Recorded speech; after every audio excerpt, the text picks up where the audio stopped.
This story is called The Tiny Seed. It is autumn. A strong wind is blowing. It blows flower seeds high in the air and carries them far across the land. One of the seeds is tiny, smaller than any of the others. Will it be able to keep up with the others? And where are they all going? One of the seeds flies higher than the others. Up, up it goes. It flies too high, and the sun's hot rays burn it up. But the tiny seed sails on with the others. Another seed lands on a tall and icy mountain. The ice never melts, and the seed cannot grow. The rest of the seeds fly on, but the tiny seed does not go as fast as the others. Now they fly over the ocean. One seed falls into the water and drowns. The others sail on with the wind, but the tiny seed does not go as high as the others. One seed drifts down onto the desert. It is hot and dry, and the seed cannot grow.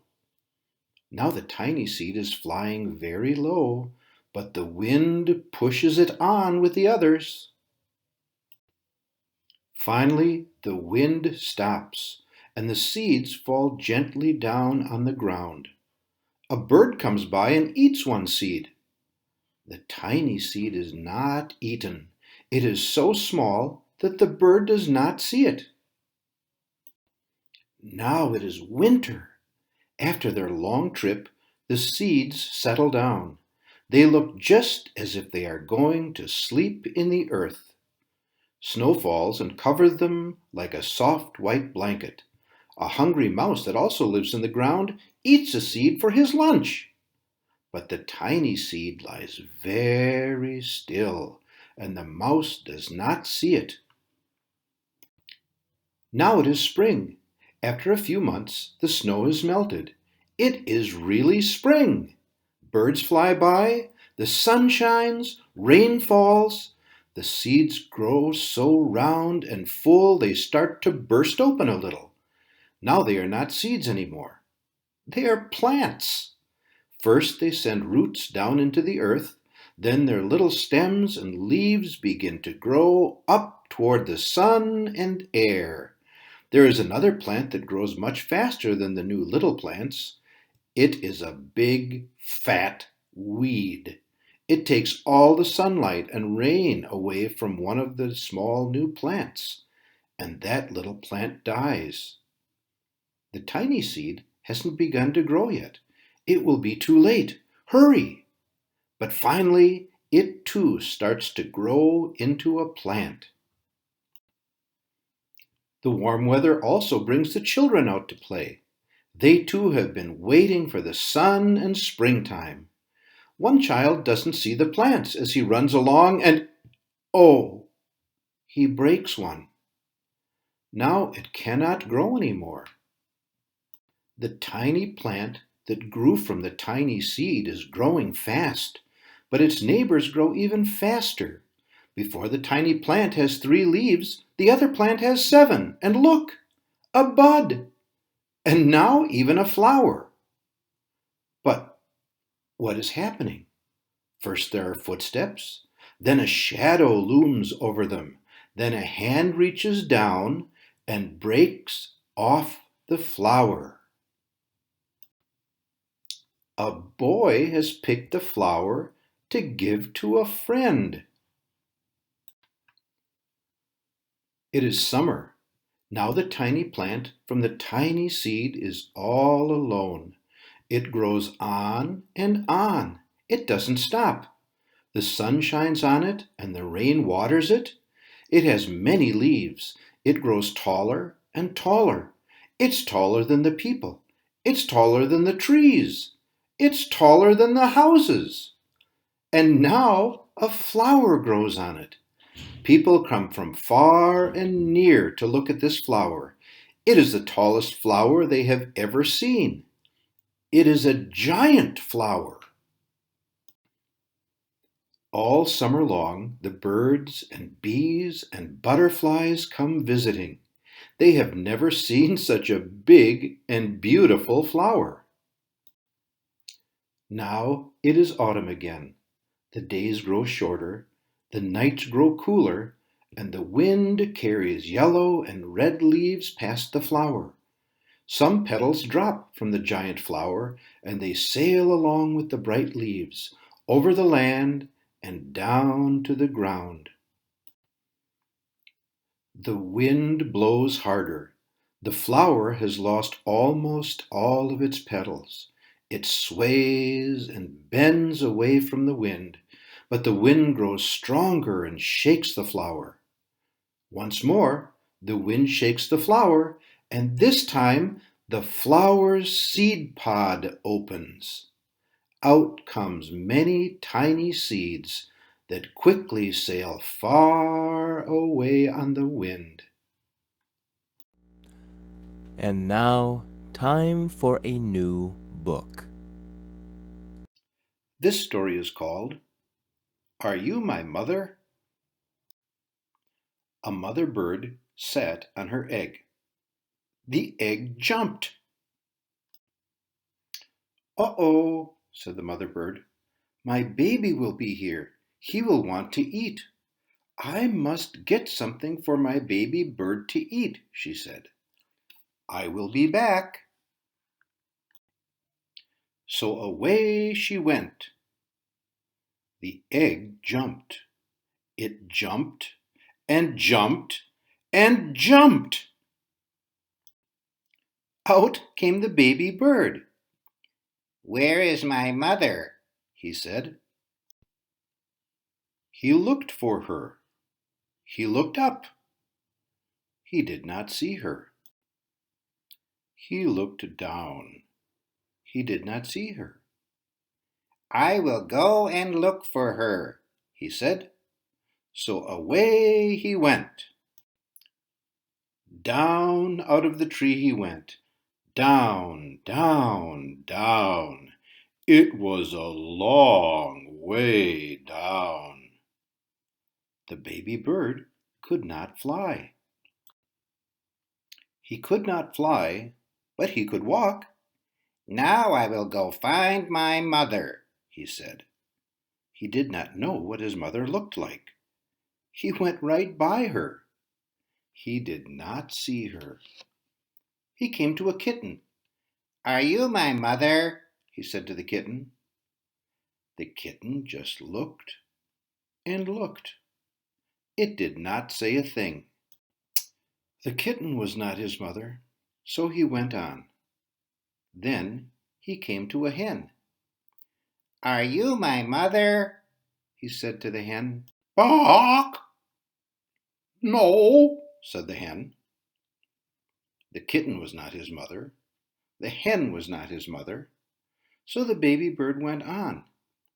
I have to find my mother, he said. But where? Where is she? Where could she be? Then he came to a dog. Are you my mother? He said to the dog. I am not your mother. I am a dog, said the dog. The kitten was not his mother. The hen was not his mother. The dog was not his mother. So the baby bird went on.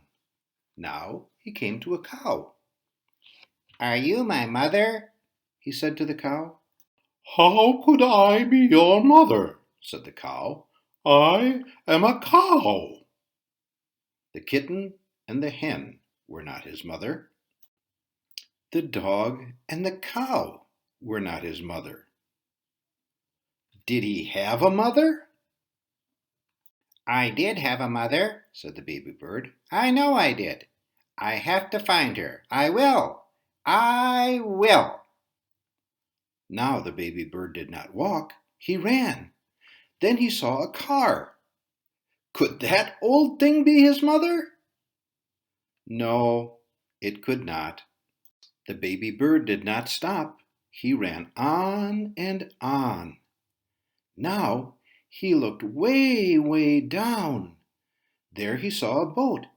"There she is," said the baby bird. He called to the boat, but the boat did not stop. The boat went on. He looked way, way up. He saw a big plane. "Here I am, Mother," he called out. But the plane did not stop. The plane went on. Just then, the baby bird saw a big thing. This must be his mother. "There she is," he said. "There is my mother." He ran right up to it. "Mother, Mother, here I am, Mother," he said to the big thing. But the big thing just said, "Snort." "Oh, you are not my mother," said the baby bird. "You are a snort. I have to get out of here." But the baby bird could not get away. The snort went up. It went way, way up. And up, up, up went the baby bird. But now, where was the snort going? "Oh, oh, oh, what is this snort going to do with me? Get me out of here!" Just then, the snort came to a stop. "Where am I?" said the baby bird. "I want to go home. I want my mother." Then something happened. The snort put that baby bird right back in the tree. The baby bird was home. Just then, the mother bird came back to the tree. "Do you know who I am?" she said to her baby. "Yes, I know who you are," said the baby bird. "You are not a kitten. You are not a hen. You are not a dog. You are not a cow. You are not a boat or a plane or a snort. You are a bird and you are my mother." The end. And now, time for a new book. This story is called Baby Animals of the Southwest. Look at the baby prairie dog's tiny ears. The baby bighorn sheep has two small horns. The baby roadrunner is soft and feathery. Two baby skunks have white stripes. Two baby red-tailed hawks are sitting in their nest. A baby javelina has a snout. These mountain lion cubs have blue eyes. The coyote pup is yipping. Yip, yip, yip. The baby bobcat has spots. A baby quail is called a chick. And now, time for a new book. This book is called The Bravest of the Brave. Late one day I hurried home, stepping through the wood alone. It was deep and dim.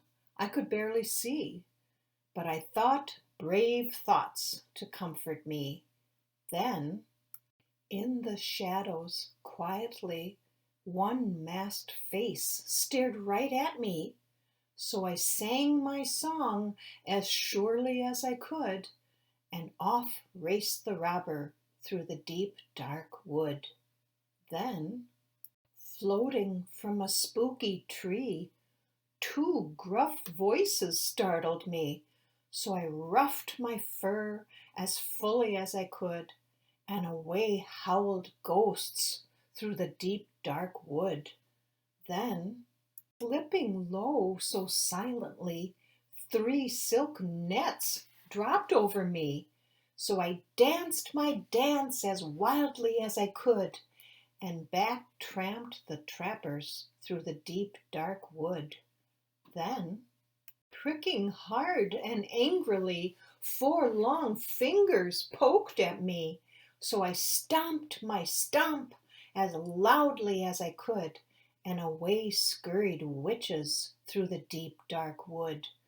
Then, spying down quite fearsomely, 5 sharp faces scowled at me, so I called my call as clearly as I could, and off sailed the pirates through the deep dark wood.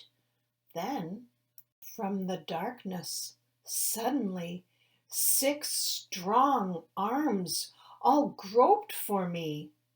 So I made my stance as stoutly as I could, and I pawed the ground as gravely as I could, and I raised my tail as my mother said I should, when stop!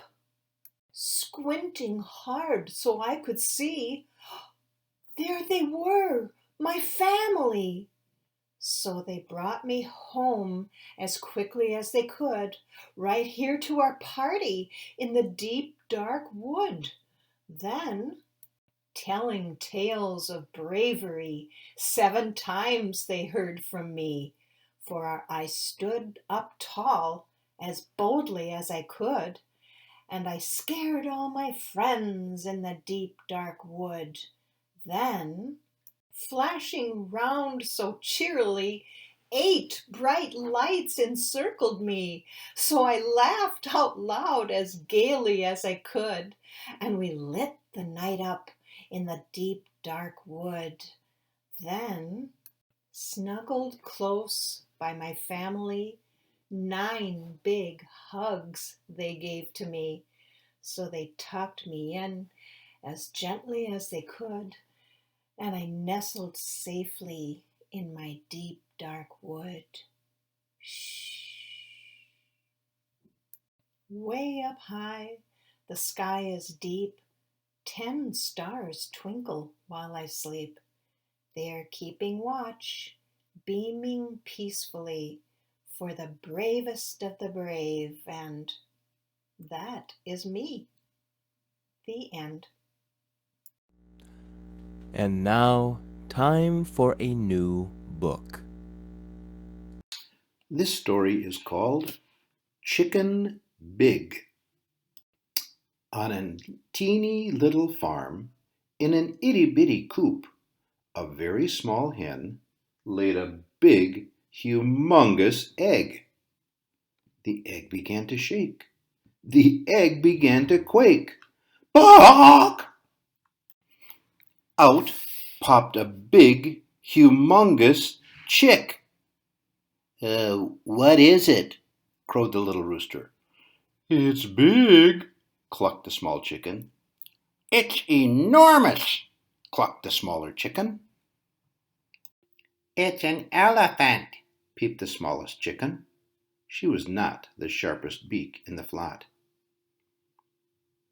"He's much too big to stay in our itty-bitty coop," crowed the little rooster. "Much, much too big," clucked the small chicken. "He'll break the floor," clucked the smaller chicken. "Indoor elephants are dangerous," squawked the smallest chicken. I don't feel like an elephant," thought the big chick. The next day an acorn fell and conked the smallest chicken on its head. "The sky is falling," she peeped. "Run for your lives." So the chickens ran for their lives. "Don't worry," said the big humongous chick. "It's only an acorn. They're actually quite tasty." "I don't think elephants eat acorns," said the little rooster. "I heard they only eat popcorn," clucked the small chicken. "Maybe he's not an elephant," clucked the smaller chicken. The smallest chicken looked closely at the big humongous chick. My mistake. He must be a squirrel. A squirrel, thought the big humongous chick. Later on, the smallest chick was pecking for worms when a raindrop splattered on top of her head. The sky is leaking, she peeped. We'll all drown. Run for your lives! And the chickens ran for their lives again. Relax, said the big humongous chick. It's only rain. Come stand under my wings and you will stay dry. I've never seen a squirrel do that, crowed the little rooster. Not very squirrelish at all, clucked the small chicken. Squirrels don't keep you dry in the rain, clucked the smaller chicken. I see what you're saying, peeped the smallest chick. She must be an umbrella. These are not the brightest chickens, thought the big chick. After a while, a chilly wind began to blow. Someone has put the world in the refrigerator, peeped the smallest chicken. We're all going to freeze. Run for your lives. But they didn't get far. Don't panic, said the big humongous chick. It's only the north wind. Stand behind me, and I will protect you. The chickens all felt much better. An umbrella would have turned inside out in this wind, crowed the little rooster. He's not inside out as far as I can tell, clucked the small chicken. I'm all warm and comfy now, clucked the smaller chicken. Only one thing makes me feel this way, peeped the smallest chick. A sweater! Plainly, this fellow is a sweater. This is getting ridiculous, thought the big humongous chick. At nap time, the little chickens returned to the coop and found all their eggs were gone. We've been robbed, crowed the little rooster. By an egg burglar, clucked the small chicken. Woe is me, clucked the smaller chicken. Woe is me too, peeped the smallest chicken. The chickens all began to boo-hoo-hoo. But the big humongous chick saw a sneaky red fox carrying the eggs into his den a mile away. Oh, no, you don't! With 3 giant hop, hop, hops, the big, humongous chick caught up to the fox just as he was about to make himself a scrambled egg supper. Yikes, said the fox. A hippopotamus! Oh, I don't think so, said the big, humongous chick. But you are a naughty thief. The frightened fox ran away with his tail between his legs, having lost all interest in poultry. In no time, the big chick was stomping back to the coop with the missing eggs. Yay! Our babies! Cried the happy little chickens.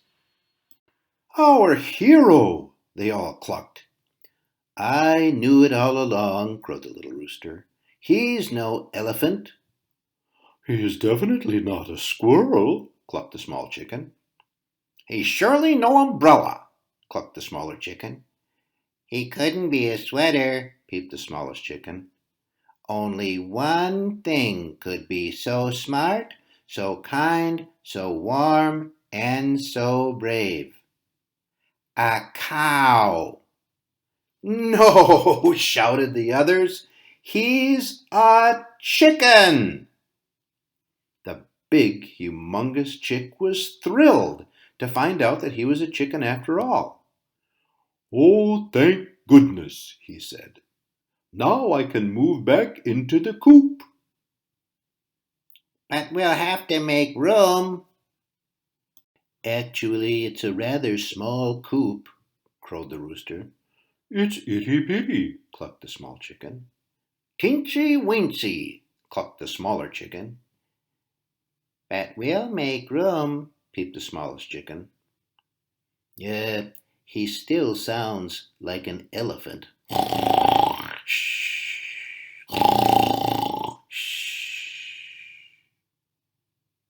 The end. And now, time for a new book. This book is called Curious George's First Day of School. This is George. He was a good little monkey and always very curious. Today, George was so excited he could barely eat his breakfast. "You have a big day ahead of you, George," said his friend, the man with the yellow hat. It was a big day for George. It was the first day of school, and he had been invited to be a special helper. George and his friend walked together to the schoolyard. Some of the children were nervous, but George could not wait for the fun to begin. In the classroom, George's friend introduced him to Mr. Apple. "Thank you for inviting George to school today," the man with the yellow hat said to the teacher. Then he waved goodbye. "Have a good day, George. I'll be back to pick you up after school." The children were excited to have a monkey in class. "George is going to be our special helper," Mr. Apple told them. And what a helper he was! At story time, George held the book. At math time, the children could count on George. And at recess, George made sure everyone had a ball and a well-balanced snack. After lunch, Mr. Apple got out paints and brushes. George saw red, yellow, and blue paint. 3 colors were not very many. George was curious. Could he help them make more colors? First, George mixed red and blue to make purple. Next, George mixed red and yellow to make orange. Then, George mixed yellow and blue to make green. Finally, George mixed all the colors to make a big mess. The children thought the mess was funny, but Mr. Apple did not. "Oh dear," he said, "we're going to need something to clean this up. Everyone, please sit quietly while I look." George did not mean to make such a mess, and he certainly did not want to sit quietly. He wanted to help. It was his job, after all. George had an idea. In the hallway, George found a closet. In the closet, he found a bucket. In the bucket, he found just what he needed. A mop! George was on his way back to the classroom when he heard somebody yell, "Stop! Stop! What are you doing with my mop?" The janitor ran after George. "Stop! Stop! No running in the halls!" The principal ran after the janitor. But George was going too fast to stop. He grabbed the doorway and swung inside, and splosh! The bucket tipped, the mop dropped, and George slid across the floor. Now the mess was even bigger. Mr. Apple looked surprised. The principal frowned. The janitor just shook his head. And George, poor George, he felt terrible. Maybe he was not such a good helper after all. The children felt terrible too. They did not like to see George looking so sad. They thought he was a great helper. Now they wanted to help him. So the children all lent a hand and some feet. And before anyone knew it, the mess was gone. "That little monkey sure is helpful," the janitor said. "It looks like Mr. Apple has a whole class full of helpers," the principal added. At the end of the day, when George's friend arrived to pick him up, Mr. Apple said, "Thank you for all of your help, George. We hope you will come help us again." The children cheered. They hoped George would come again, too. George waved goodbye to his new friends. What a great day it had been! He could not wait to come back to school. The end. And now, time for a new book. This story is called Curious George Goes to the Zoo. This is George. George is a good little monkey and always very curious. Today, George was feeling very excited. The man with the yellow hat was taking him to the zoo. As they drove, the man explained to George that this wasn't just any zoo they were going to visit. It's called the Wild Animal Park, the man said. All of the animals roam around freely. When they arrived, George saw a huge banner. George looked up at it, but he could not read the words. A friendly zookeeper explained. "It's an extra special day here at the Wild Animal Park," she said. "It is our baby rhino's first birthday. We're going to have a birthday party for her later on." A party? This was going to be a wonderful trip to the zoo. George tried to walk into the park where the animals were, but the zookeeper stopped him. "You can't walk in there," she said. "To explore this zoo, you have to ride in one of our special cars." She pointed to a huge car that had no roof on it. Oh my, what fun this was going to be! George and his friend climbed on board, and the car drove into the park. Soon they were in the midst of the Wild Animal Park. "Look over there," said the zookeeper. "Here's our pride of lions. We have a large family here." George pointed in the other direction. "Yes, George," said the zookeeper, "I see giraffes too. Their long necks help them eat leaves from the treetops. And there are 2 ostriches running this way." George was very happy to be seeing so many amazing animals. The zoo car drove past a small pond. Pink flamingos waded in the water. Their heads bobbed up and down as they walked on spindly legs. The flamingos turned pink because they eat so many tiny pink shrimp, said the zookeeper. But George was not listening. He had never seen flamingos before. He was curious about how those flamingos were moving. He leaned out the back of the zoo car as far as he could to take a look, but then, oh! What happened? First, George lost his balance. Then he fell. Kerplunk! Right out of the zoo car. His friend hadn't noticed that he had fallen out. George ran as quickly as a little monkey could toward the pond. The flamingos bobbed their heads and lifted their feet one at a time. It looked like they were dancing. George danced with them. Suddenly, the water in the pond started to move. Then a hippo popped his head out from under the water. What a surprise! George stopped dancing to take a look. The hippo opened its huge mouth as if it were yawning. George opened his mouth wide too. It was fun to act like the hippo. Just then, George noticed that something was rustling in the reeds near the pond. George was curious. He wanted to see what was there. In an instant, he jumped over to the reeds. He poked his nose inside and saw a baby rhino. The tiny rhino was cute, but she looked a little bit sad and a little bit lonely.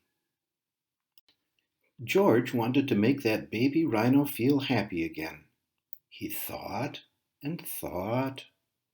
Maybe the baby rhino would like the flamingo dance. He jumped and bobbed his head and danced his feet up and down. The baby rhino peeked her head out of the reeds so that she could watch. George danced more, and the rhino walked out of the reeds. She was curious too. They were having so much fun that George didn't notice what was behind him. The zookeeper stomped over to George. She did not look happy. The man with the yellow hat was running behind her. "You are a naughty little monkey," said the zookeeper. "You were supposed to stay in the car. You and your friend will have to go now." George walked to the man's side. He waved goodbye to the baby rhino. The man and the zookeeper turned to see whom George was waving to. "The baby rhino! Why, we've been looking for her all day," said the zookeeper. "She got separated from her mother." George was glad to see the zookeeper looking happy again. He and the man started walking toward the exit. The zookeeper ran to stop them. "Thank you for finding our baby rhino, George, and just in time for her birthday party. Will you join us for some cake?" George jumped with glee. He had forgotten about the party, and he did love cake. The man and George followed the zookeeper and the baby rhino back to the zoo headquarters. The rhino's mother was waiting there for her. The zookeeper brought out a special birthday cake that was shaped like a rhino. George had never seen a cake like that before. "You can have the first piece, George," said the zookeeper. "I also have a banana," that she put in front of him. George was very happy to have a tasty banana, but he saved room for some cake, too. Are you curious about animals? Hippopotamuses can live in the water or on land. On a hot sunny day, though, they prefer to use water or mud to cool themselves off. Flamingos often stand on just one foot for long periods of time, though no one knows quite sure why they do it.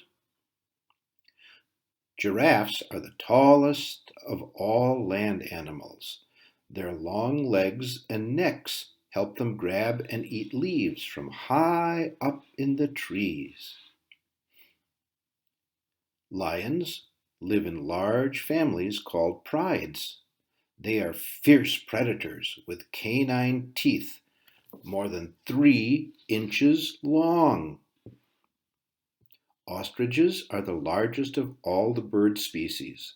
Though they can't fly, they are very fast runners, hitting speeds of up to 45 miles per hour. Rhinoceroses have horns on their nose that look very powerful.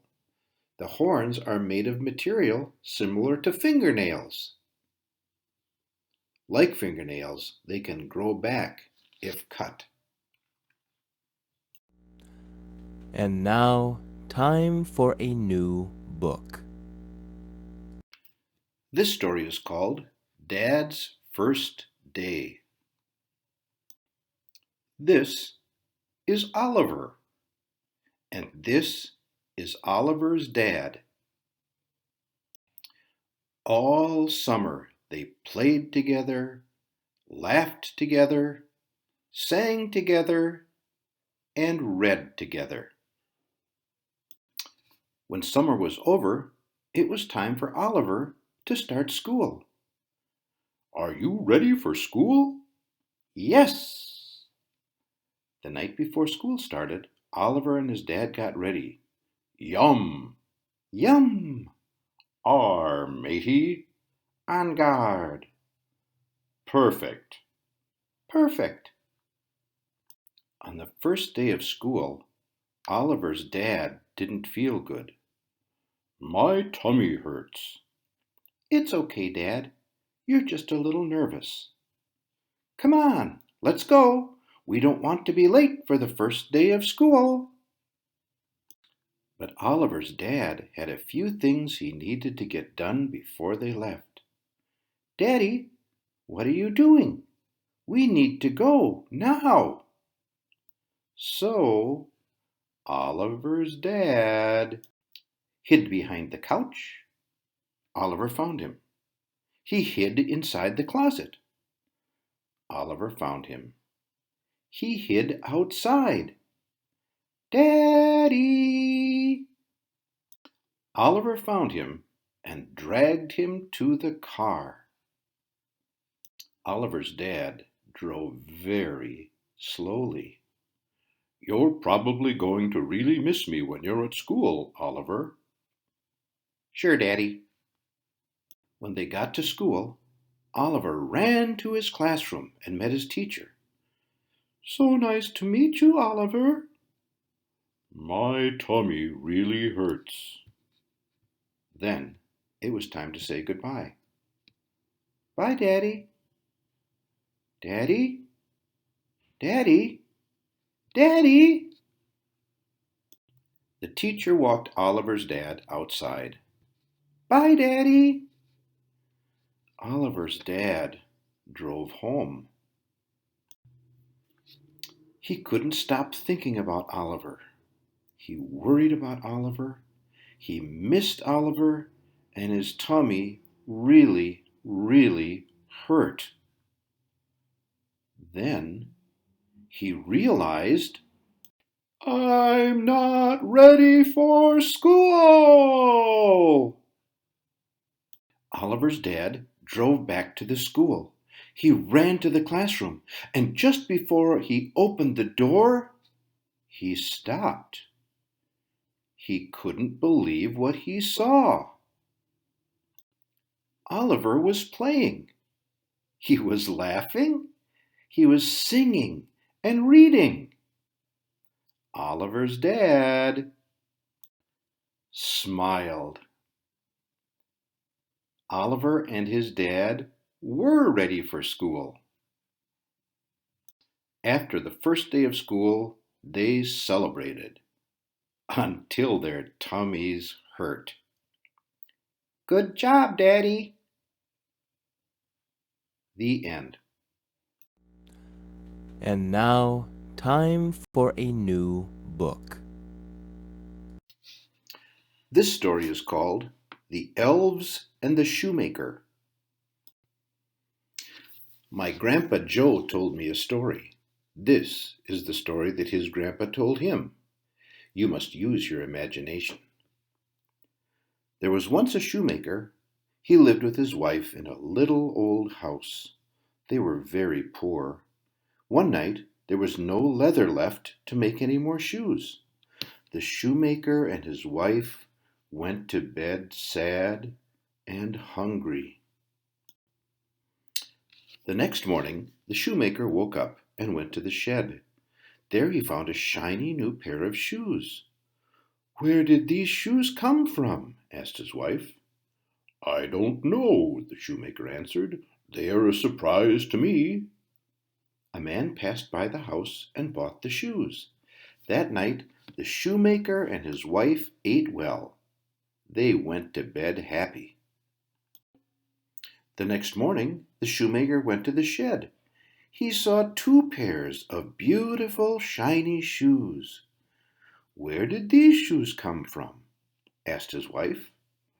"I don't know," said the shoemaker. "I'm just as surprised as you are."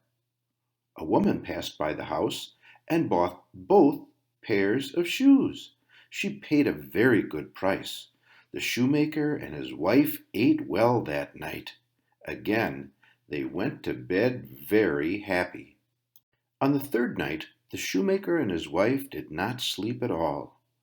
"We have to find out where the shoes are coming from," said the shoemaker. "Someone has to be making them," said his wife. The shoemaker and his wife crept into the night and peeked into the shed. They were shocked by what they saw. Inside the shed, there were tiny little elves. The elves were working away, making beautiful, shiny shoes and boots. I can't believe my eyes, said the shoemaker. There are elves helping us. The shoemaker and his wife watched the elves for a long time. The elves worked and worked. They worked into the wee hours of the morning. The next morning, the shoemaker went back to the shed. There he saw many beautiful new shoes and boots. The shoemaker and his wife were very excited. We have to do something nice for the elves, said the shoemaker's wife. They have done so much for us. The shoemaker had an idea.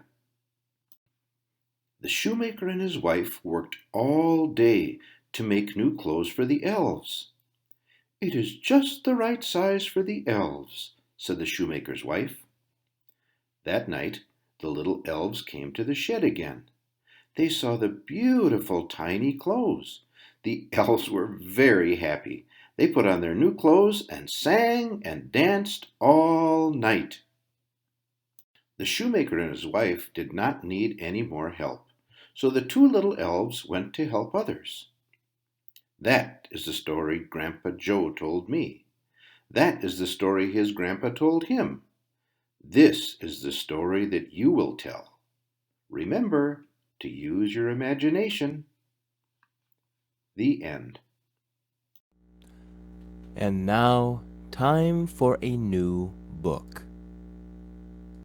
This book is called Even Monsters. Everybody knows monsters roar. And Mom says, okay, time to get up. But did you know even roaring monsters put on clean underwear in the morning? They eat a well-rounded breakfast and comb the cooties out of their fur. Everybody knows monsters snarl. But did you know even snarling monsters ride the bus to school? They learn their ABCs and draw in art class. Everybody knows monsters grumble. But did you know even grumbling monsters love soccer? They hide in tree forts and even play video games. Everybody knows monsters growl. But did you know even growling monsters have to finish their dinner? And Mom says, Skeeble, stop playing with your food. And monsters take a bath and brush their teeth. Everybody knows monsters howl. And Dad says, okay, boys, time for bed. But did you know sometimes even the most roaring, snarling, grumbling, growling, howling monsters are afraid of the dark? And that's why sometimes even monsters need a kiss goodnight. The end. And now, time for a new book. This book is called Farley and the Lost Bone. It was a perfect day in spring. The grass on the lawn was green, the breeze was soft, and the warm sun soaked into Farley's fur. It felt wonderful after the long winter. Ellie was outside too. She hummed a happy song as she dug in her flower bed. Seeing Ellie dig reminded Farley of something he had wanted to do all winter, something he couldn't do while the ground was covered with snow. Now the snow was gone, Farley couldn't remember what he had wanted to do. Farley thought and thought. What did Ellie digging remind him of? Was it playing with the other dogs in the park? No. Was it rolling in the cool, soft dirt to rub off the itchy fur he was shedding? No. Farley knew there was something he had really, really wanted to do when the snow was gone. It bothered him that he couldn't remember. Then he saw John pick up a wrench. He remembered! Ellie had given him a big, juicy, meaty bone. He had buried it in the yard, and then that night the snow had fallen and the ground had frozen. He hadn't been able to dig up his bone. All winter long he had dreamt about that bone. But where had he buried it? Farley couldn't remember. He thought and thought. Then he had an idea. Maybe that's why Ellie was digging in the flower bed. She was trying to find his bone for herself. Farley ran to the flower bed and started to dig. He had to find that bone before Ellie did. But he didn't find the bone in the flower bed, and Ellie yelled and chased him away. Farley thought and thought. Then he had an idea. Maybe the bone was under John's railway set. But he didn't find the bone under the railway set, and John yelled and chased him away. Farley thought and thought. Then he had an idea. Maybe the bone was in Lizzie's sandbox. But he didn't find the bone in the sandbox, and Lizzie shouted and chased him away. Farley thought and thought. Then he had an idea. Maybe the bone was in Michael's fort. But he didn't find the bone in the fort, and Michael yelled and chased him away. Farley was sad. Everyone in his family was mad at him. He hadn't meant to bother anyone. He just wanted so badly to find his bone. Farley slipped away to his special place. It was where he always went when he wanted to be alone. Farley lay quiet and sad, not thinking of anything at all. The cool breeze ruffled his fur, and the sun sparkled and danced through the leaves around him. It shone brightest on a spot near him where the dirt was loose and the fallen leaves had been scraped away. It looked like someone had been digging there last fall. Farley jumped up in excitement. He dug and dug as fast as he could. There it was, his bone. Now he remembered where he had buried it. Farley danced out on the lawn to show the family his bone. "Oh, that's why you were digging all over the yard?" John said. "Aha!" Michael smiled. "I wouldn't have yelled if I'd known you were just looking for your bone." "Poor Farley," Lizzie patted him. "You weren't being bad. You were hungry." Farley was happy. Finally, he had found his bone. Even better, no one was mad at him anymore. Then Ellie came around the corner of the house. "Ugh," she said, "that looks disgusting." Farley agreed. It was the yummiest bone he had ever had. He flopped down to enjoy his treasure on the new green grass, where the breeze was soft and the warm sun soaked into his fur. "Time for supper," Ellie called. Supper sounded like a great idea to Farley. But if he left his bone alone, someone might take it. Farley decided to put his bone well out of sight. He dug a deep hole, placed the bone inside, and covered it carefully. He knew it would taste just as good when he dug it up again tomorrow, or the next day, or the next. if he can just remember where he buried it.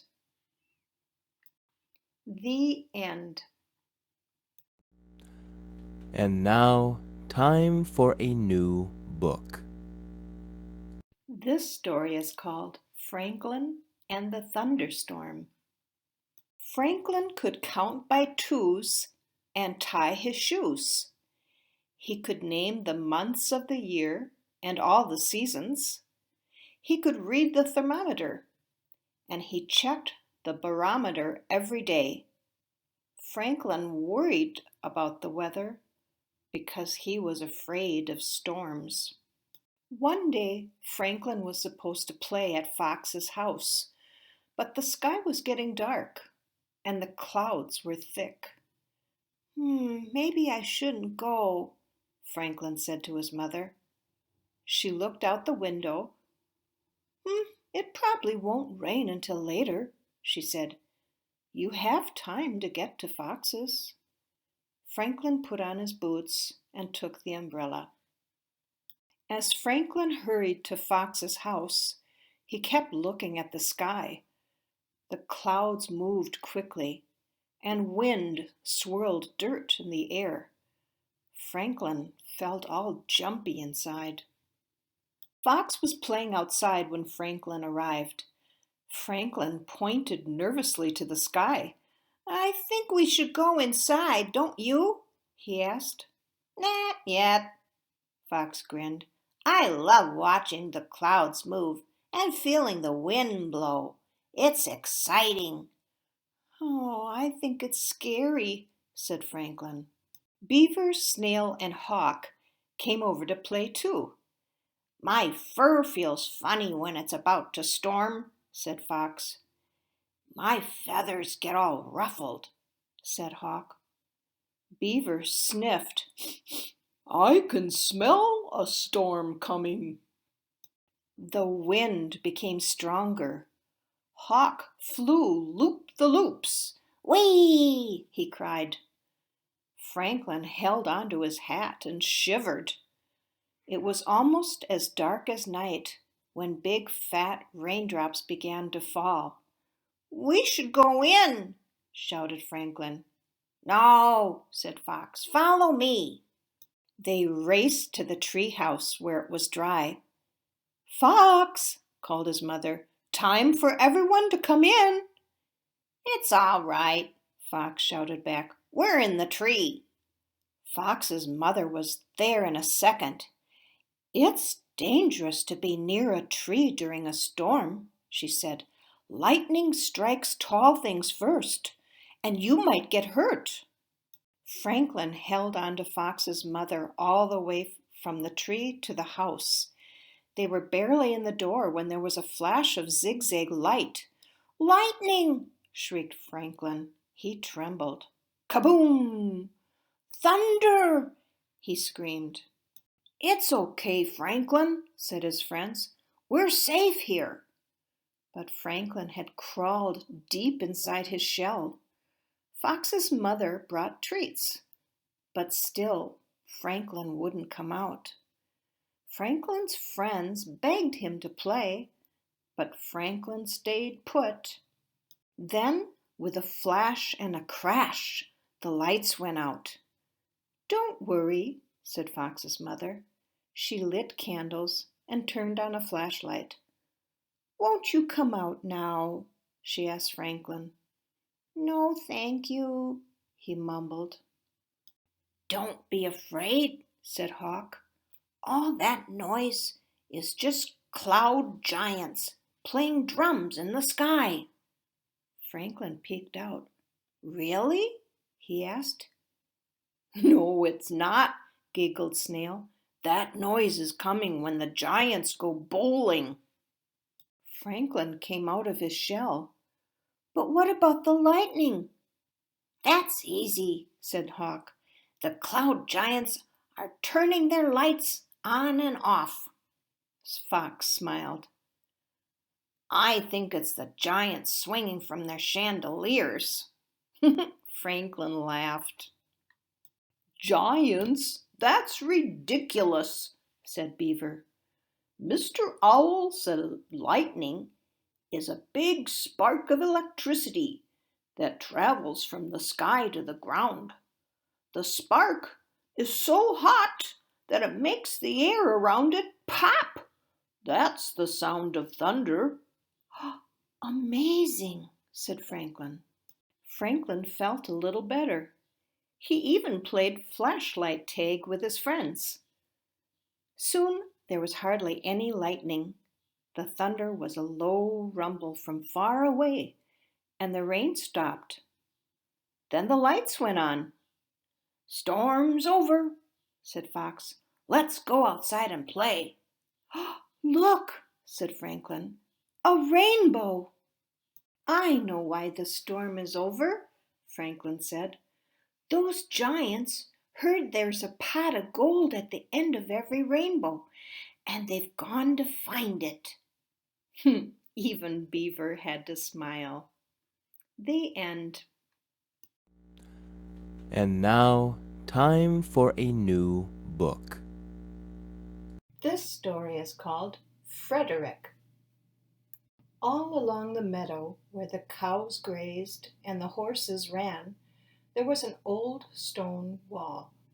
In that wall, not far from the barn and the granary, a chatty family of field mice had their home. But the farmers had moved away, the barn was abandoned, and the granary stood empty. And since winter was not far off, the little mice began to gather corn and nuts and wheat and straw.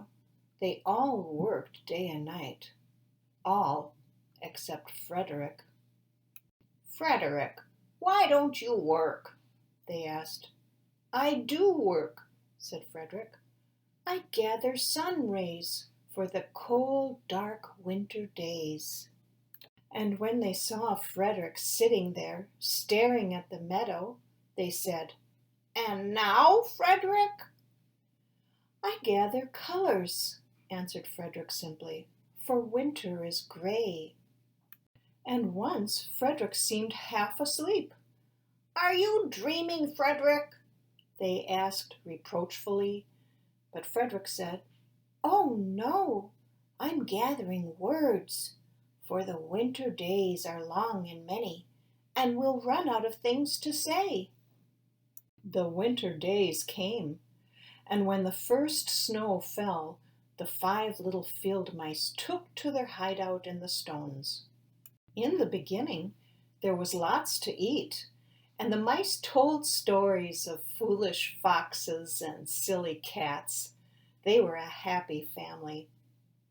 But little by little, they had nibbled up most of the nuts and berries. The straw was gone, and the corn was only a memory. It was cold in the wall, and no one felt like chatting. Then they remembered what Frederick had said about sun rays and colors and words. What are your supplies, Frederick? They asked. Close your eyes, said Frederick as he climbed on a big stone. Now I send you the rays of the sun. Do you feel their golden glow? And as Frederick spoke of the sun, the 4 little mice began to feel warmer. Was it Frederick's voice? Was it magic? How about the colors, Frederick? They asked anxiously. Close your eyes again, Frederick said. And when he told them of the blue periwinkles, the red poppies in the yellow wheat, and the green leaves of the berry bush, they saw the colors as clearly as if they had been painted in their minds. And the words, Frederick?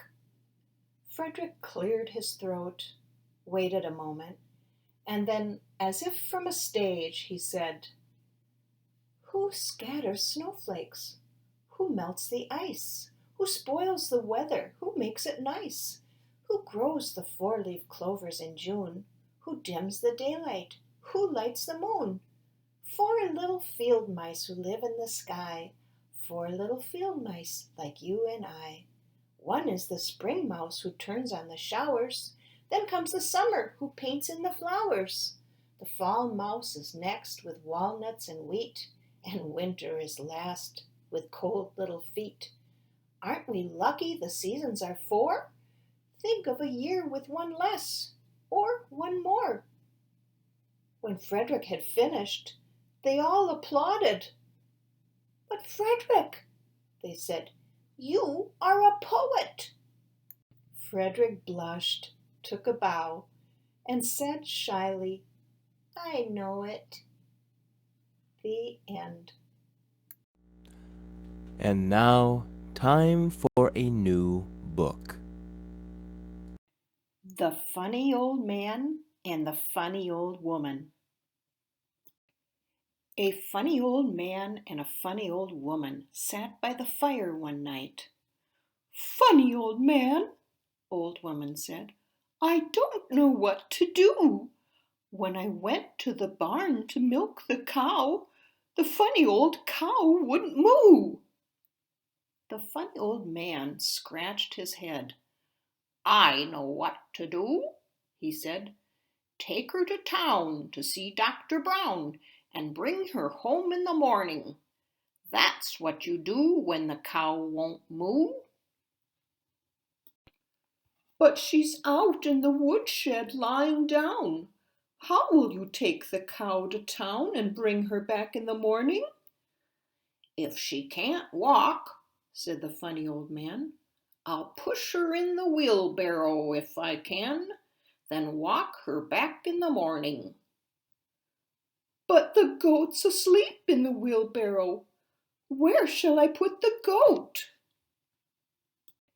Put the goat on the garden gate, and he can sleep there very late till the cow comes home in the morning. But the rooster is roosting on the garden gate. Where shall I put the rooster? Put the rooster in the butter churn, so tight that he can't twist or turn till the cow comes home in the morning. But my nice fresh butter is in the churn. Where shall I put my butter? Put the butter in the garden pool, and it will keep there fresh and cool till the cow comes home in the morning. But the fish is in the garden pool. Where shall I put the fish? Put the fish in some water in the old wash tub, so he can give his fins a scrub till the cow comes home in the morning. But the cat's asleep in the old wash tub. Where shall I put the cat? Put the cat in the fruit bowl. Then she'll dream of nice red strawberries laced with cream till the cow comes home in the morning. But the figs are in the fruit bowl. Where should I put the figs? Put the figs in the barn on a pile of wheat. There they'll keep quite fresh and sweet till the cow comes home in the morning. But the pig is sleeping on the pile of wheat. What shall I do with the pig? Put the pig in the feather bed to snooze and snore, the old man said, till the cow comes home in the morning. No, said the woman, I sleep on that bed. Where shall I lay my funny old head? The old man cried, Put the pig in the bed, and you can stand on your funny old head till the cow comes home in the morning. So the funny old woman flipped up on her head. It's really quite cozy here, she said, till the cow comes home in the morning. Then late that night, the funny old man pushed the funny old cow to town. They rolled in the light of the bright full moon till they found old Dr. Brown. The doctor thumped on the old cow's hide. He tickled her tonsils and looked inside. Old man, said the doctor. "Your cow's not sick. She merely wanted the ride." The old man cried, "Can this be true?" The cow replied with a happy moo. And they both went home in the morning.